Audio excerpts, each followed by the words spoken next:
everybody. This is Trisha. We're coming back to you from Diaspora Conversations. Just diving into today's topic of anxiety.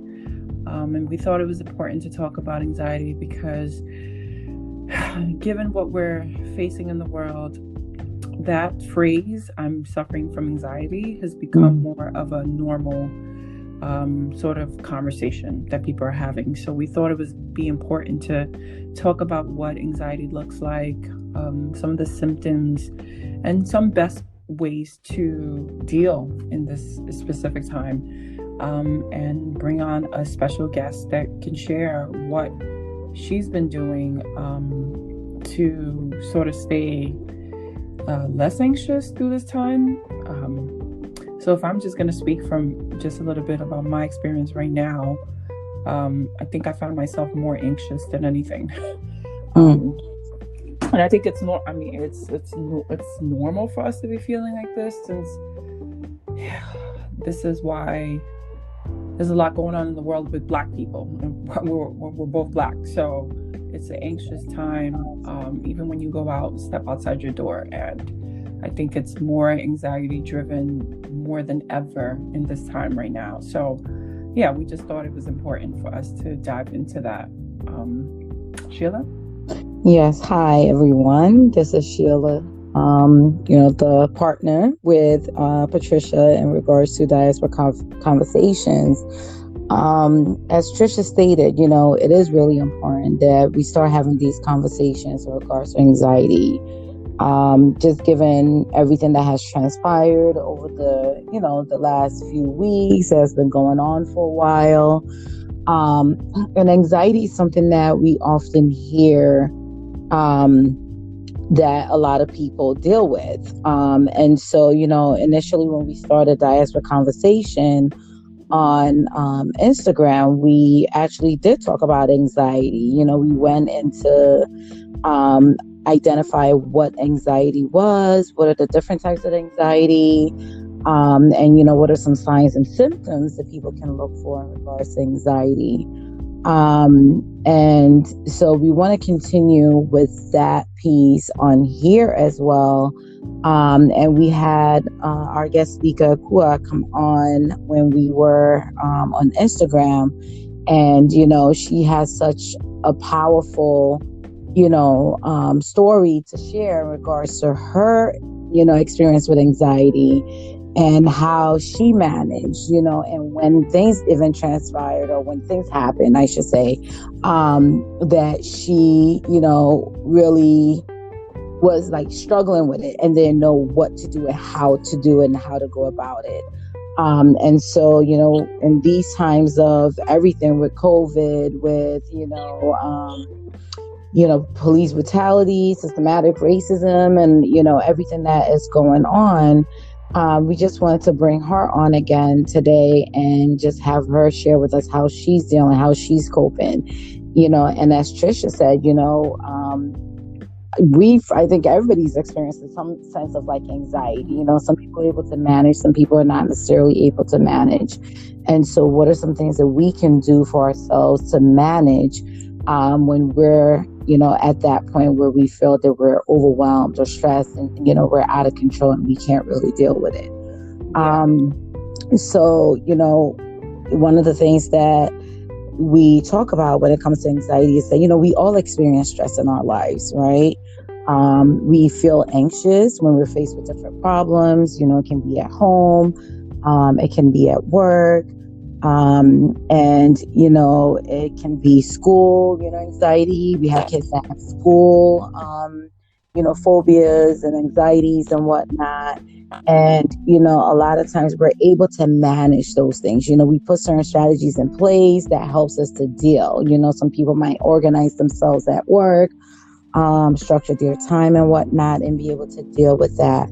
But anxiety becomes a problem when it never goes away, when you're constantly worrying, when you're constantly thinking about things and not necessarily being able to like deal and manage.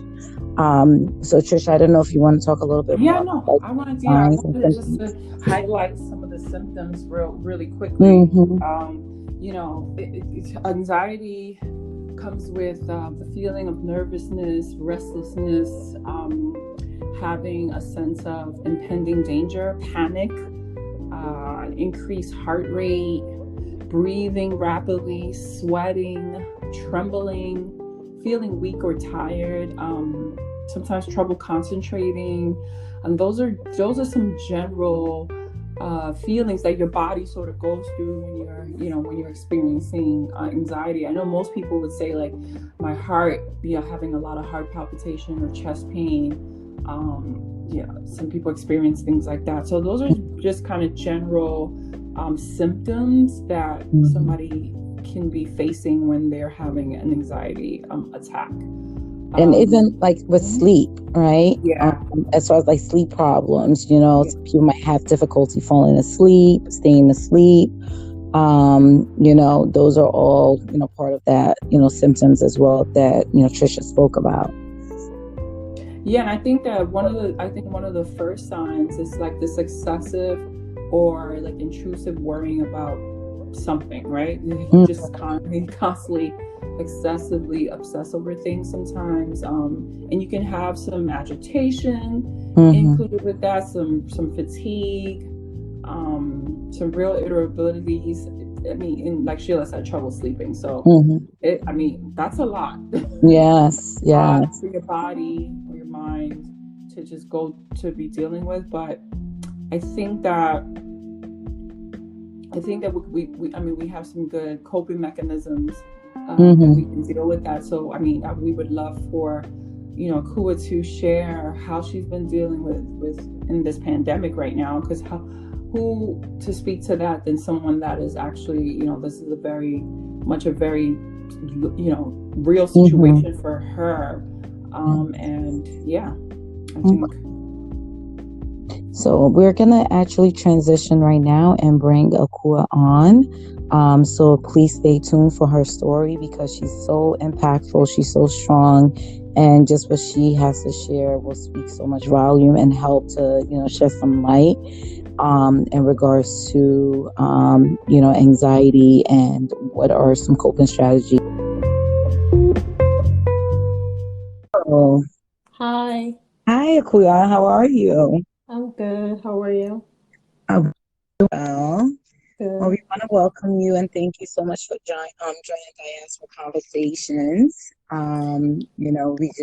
We've been talking about anxiety, and the different types of anxiety, signs and symptoms of anxiety and whatnot. And I know when Trisha and I spoke about, having you on the platform when we were on Instagram, and having you share your story with us, it's been a while.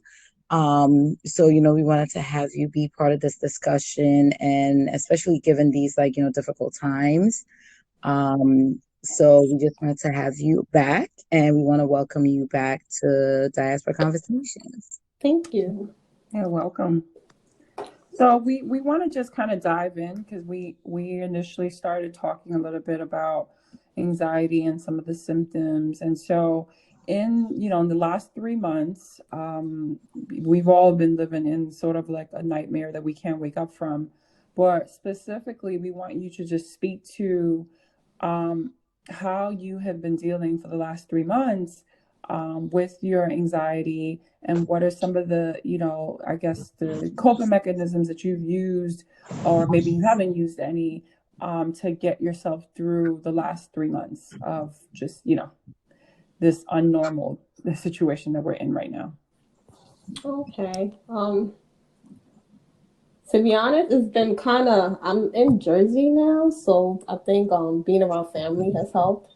Not being alone, because to be honest, I think the biggest fear is the not knowing what's going to happen, especially then being alone. So with the whole anxiety situation, I realized that what helps me is being around people that I know got me. You know what I'm trying to say? Being around family.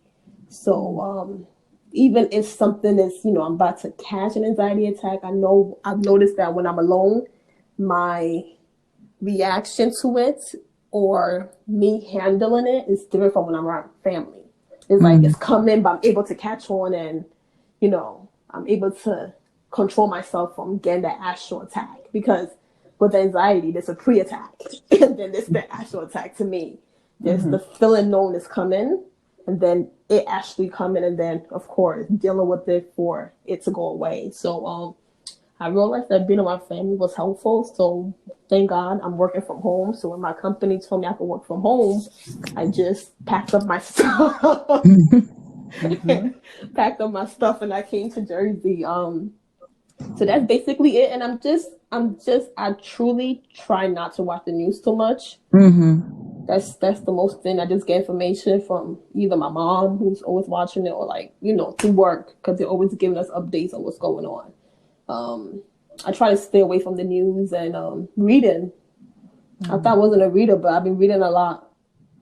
So that's also helping me with coping or not getting the anxiety, because it's an anxious situation. Even because I remember prior to working from home, when I was actually in New York, I remember telling my coworker one time I got so anxious getting on the train that I tried so many times that I ended up taking an Uber, because I couldn't get on because I was so nervous, with the mask, wearing it, how stuffy it is on a train, all these people on top of you on a train. I got so anxious that I had to get off the train and take an Uber home. So I think change of location kind of helped me. Okay. We thank you so much for sharing that, because, a lot of times I think, like you said, there's that, pre-anxiety, like, for some people, like they're able to recognize, right, when they're experiencing anxiety. Some people are not necessarily able to recognize when they're having it, not until like, it's like full grown. And so for you to be able to be at the point where you're noticing when your anxiety is coming on, and then putting the, strategies in place that help you, is such a wonderful, like, path to take and do. We really want to make sure like we're recognizing, right, before it happens.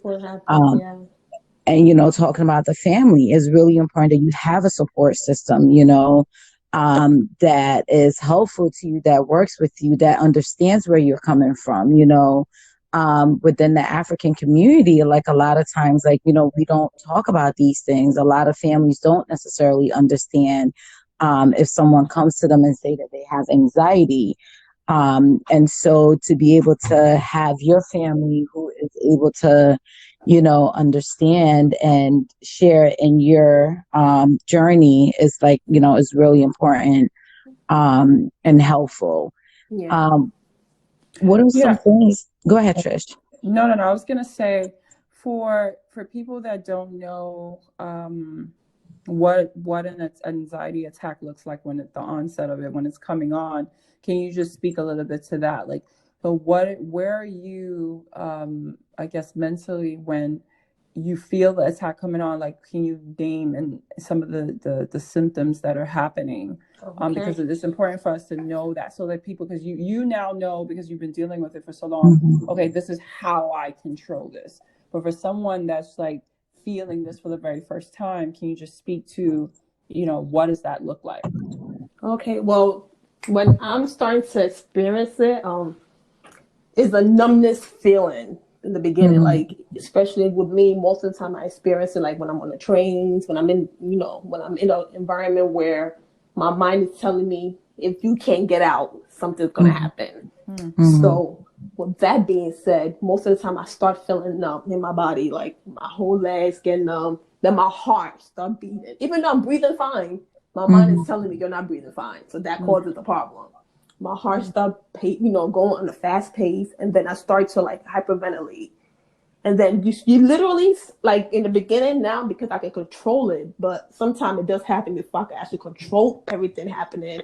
You kind of get like dizzy, like lightheaded, like you're about to pass out. So when you start seeing those signs, something is wrong. I mean, if you're on the train, if you're walking, whatever environment that you're in, and you start having that feeling where you feel like you're about to pass out and everything is coming, it's literally like everything is closing in on you. I think that's a sign that you're starting to form some type of panic attack, anxiety attack situation. So you should note it. And what I normally do is I just literally, I try my best. Now I'm getting better at it to try to think of things that makes me happy. Like take my mind off the negative and try to think of the positive.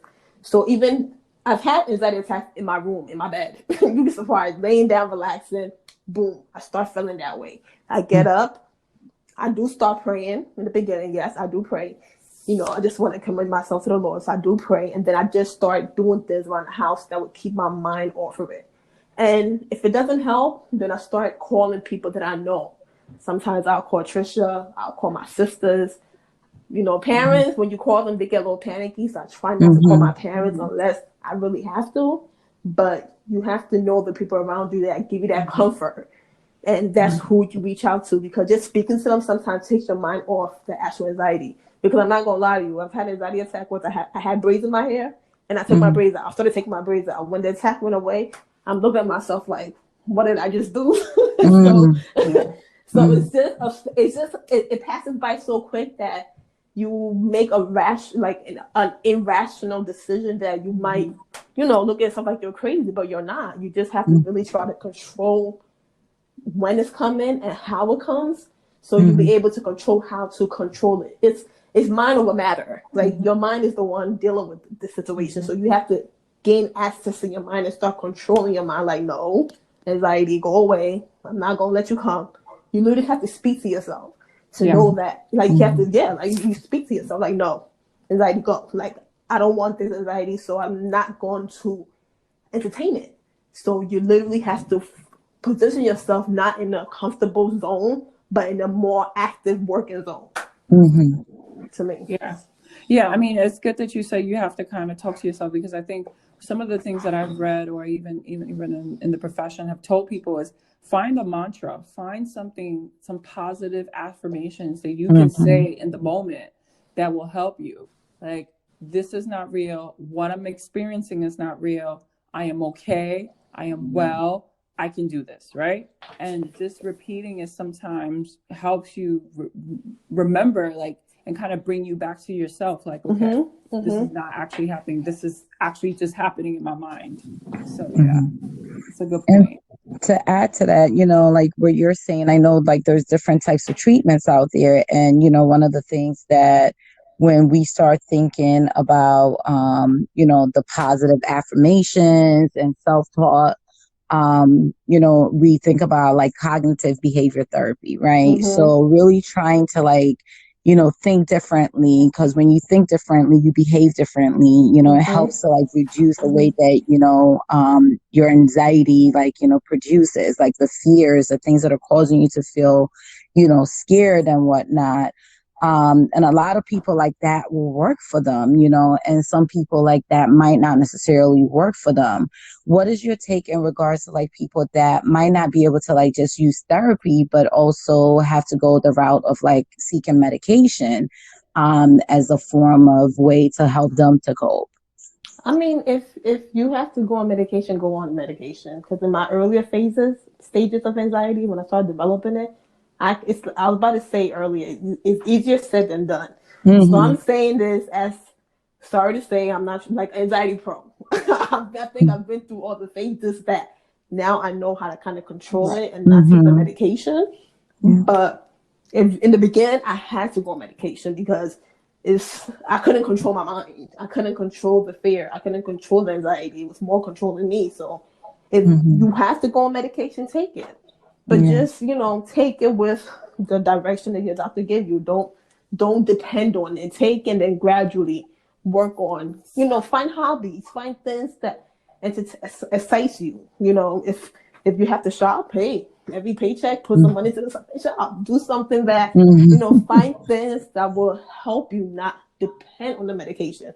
Because this is my theory. In case this medicine is not there, how am I going to survive?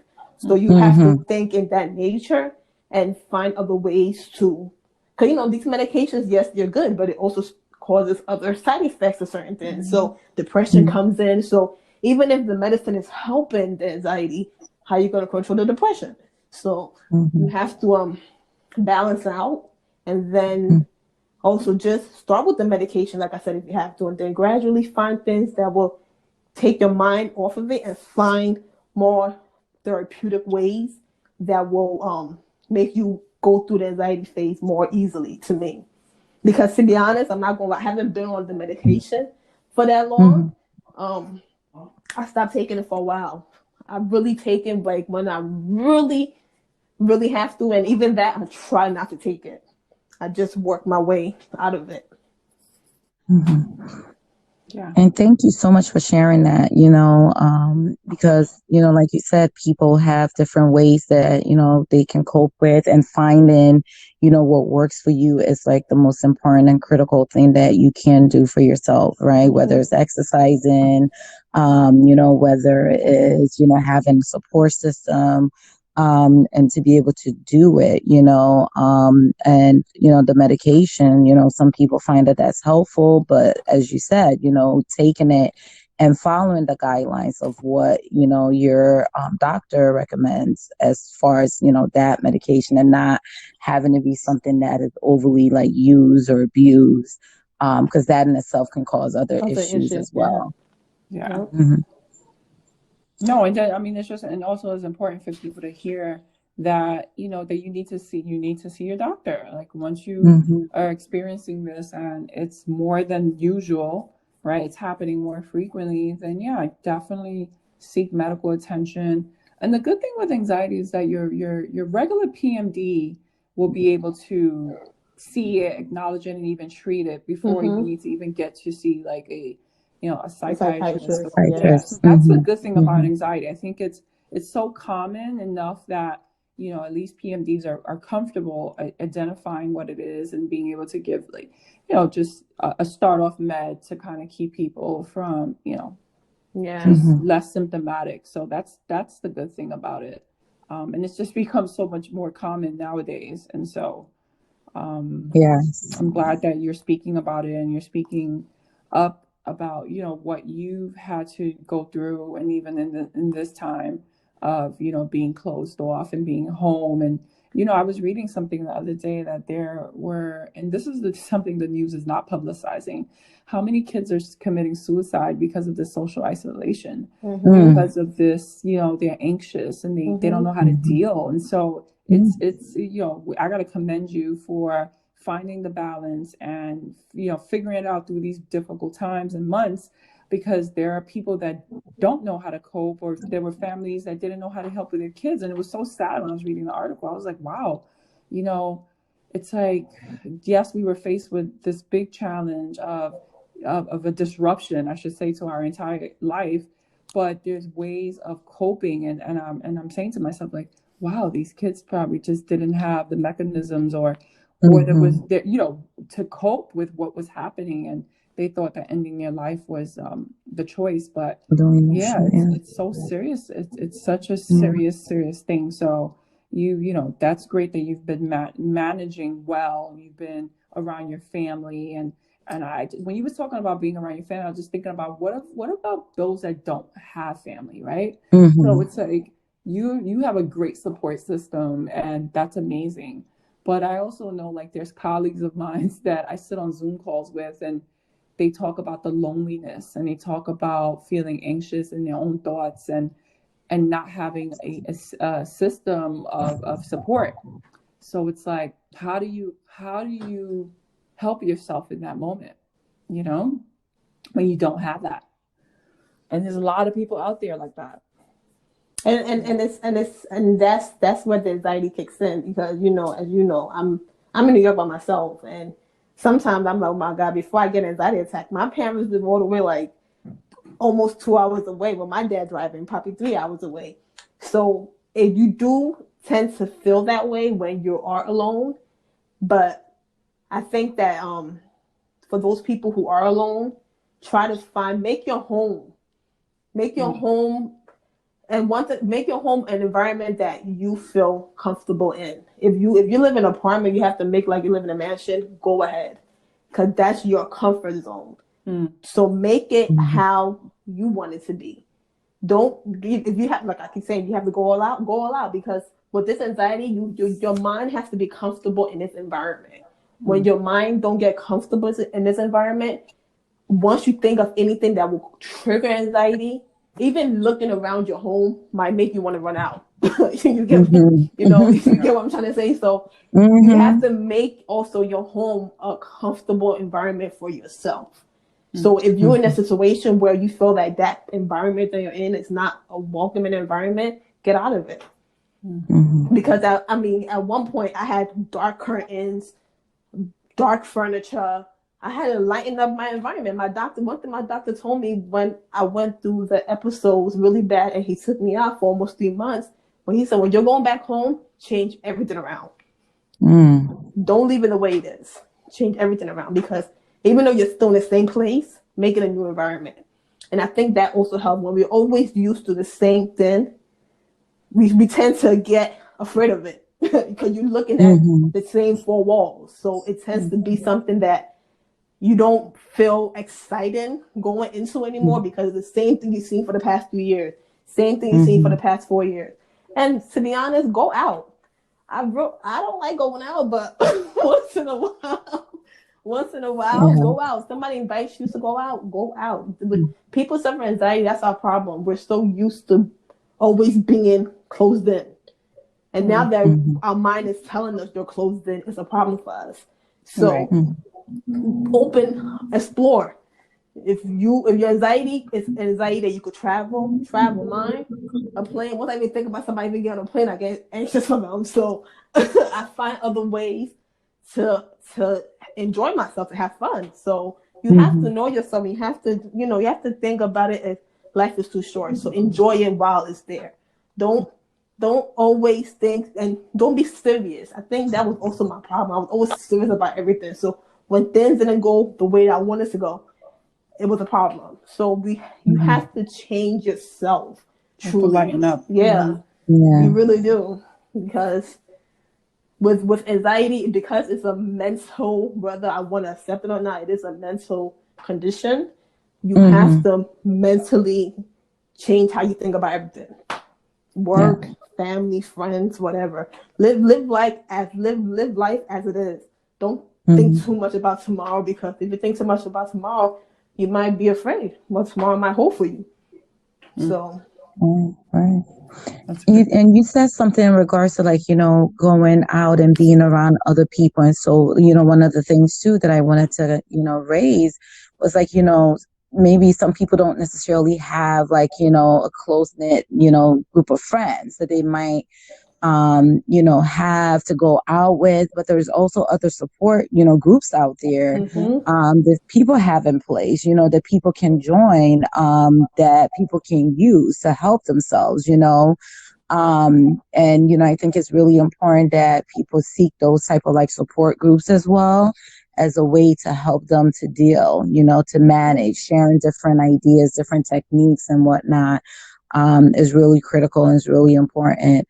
And I love what you said about, changing your environment, something is not the way that it's supposed to be, or if it's like triggering your anxiety, like, change it, make it different, just even changing the lights in your apartment, bringing some sort of like sunlight into the apartment and not necessarily being in the darkness, like you said. I think are all, very critical and very important points that you made. And it's really good to hear that, and be able to, hopefully have some of our audience members like take these informations and actually use them, to support themselves, I just want to offer 3 support groups that are ran in New York City, that people could actually look up. There's meetup.com. And there's another one called National Social Anxiety Center in New York City. It's located in Midtown. And there's one called Spiral to Grow. So, I mean, those are the 3 that are in the city. So there's a lot. There is a lot. There's National Alliance of Mental Illness. So we just want to make sure that we're at least dropping that into the podcast so people could look it up and feel comfortable. If they need to get a support group and you don't have any friends or family that are close by. And one thing I want to say is, and whoever's going through this, don't be ashamed, because you'd be surprised. The next person standing next to you is going through the same thing. It's just, anxiety is not it's not sickness, it's a condition. It comes within 5 seconds, it's gone. After that, life goes on. So you're not different from somebody else. It's just something that you're going through, and don't hold it in, because you won't. Sometimes I sit there and I do cry, because I'm like, I picture myself when I first got it to now. Big difference. Trisha will tell you, big difference. In the beginning, I couldn't even stay home by myself. That's how bad it was. My dad and her dad was rotating, picking me up from work. It was bad. Now that I could take the train, once in a while I don't take the train underground, but I still take the train to go shopping at, cross county. I'm still trying to live a life that's still kind of normal. I won't do what I know my trigger is, but I still live a life that is normal. And don't be afraid that you have it. Get the help, because the longer you don't treat it, the worse it gets. And that's when people go to depression and start killing themselves. And you don't want that for yourself. Treat it. I was talking to one of my big bosses, and I was surprised that when I was telling her about, she said, "Cool, I had it too." And I'm like, "Wow, I wouldn't even picture, one of my big bosses having it." But this is something that people go through. It's not okay, but it's okay. It's a norm, because everybody has that anxious moments in their life. But when you don't control it, or you don't know how to control it properly, that's when it becomes a condition. So once you do get the condition, get it treated. It's like you're going to do your hair. You're going to treat your hair, right? Get it treated. Get it treated. That's true. But that's you said that, I think a lot of times too, there's that stigma and that fear, that if you have anxiety or any other mental health issues, you're afraid to be labeled or to be, stigmatized, and especially like within the African community, like a lot of times, like, people are afraid, like, we have like this negative, association with people that have like mental health issues.